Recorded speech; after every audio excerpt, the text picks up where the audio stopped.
I had a war with my neighbors because they were real if you know what I mean.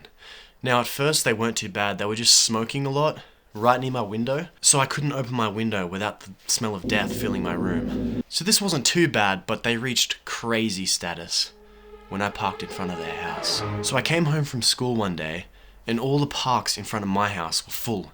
So I parked in front of theirs thinking, it's just a one-off, I'm sure they'll be cool that if they have a problem, they'll come over, knock on the door and we'll sort it out. And they didn't knock, so I was like, okay, we're chill. Until the next morning, I went out to my car and I saw that my P plates were missing. I was like, what the helly? And that's when I saw them on the ground. But they didn't just fall off.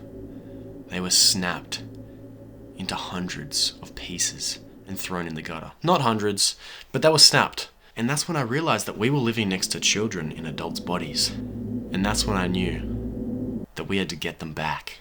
So that weekend, me and my brothers drove to Hungry Jack's and we bought bursties. 3 cups each. We hid behind our fence and we used the straws to shoot the bursties all over their car. And then we did it at night so that they would harden and be harder to get off in the morning. The next morning we went out and I saw one of the sons cleaning the car. And I said, oh, what happened? I don't know. Damn. That sucks, man. But he knew. And I knew he knew. About a week later, me and my brothers, well, my whole family, we were watching a horror movie in the lounge room when we heard a huge crash on the roof. We peeked out the window, but it was empty. The streets were dark. All you could hear was the sound of wind. We went back inside and kept watching the movie until... way louder.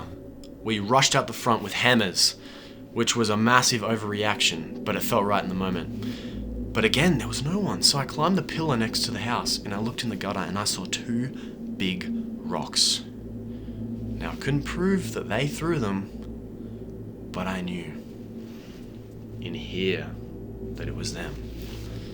What the fuck is that? So the next day, me and my brothers were planning the retaliation. We pulled out blueprints when my mum came over to us and she said, no, that's enough. I don't want a war in my house, okay? I want peace. So you're gonna go over there, knock on the door, and resolve this right now. And I said, yeah, you're probably right. So we went over there. No answer. Maybe they're sleeping. So I knocked really hard. Nothing. But I could hear movement inside, so I knew that they were saying, fuck you! We don't want peace. I knew that's what they were saying. I could sense it through the brainwaves. So me and my brothers, we went to the mall. And then we went into Lush. And then we bought a bath bomb. And then we drove home. And then I peeked over their fence.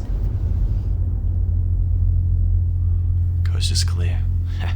I got the bath bomb and I threw it into their pool. And then we hid, ran back inside.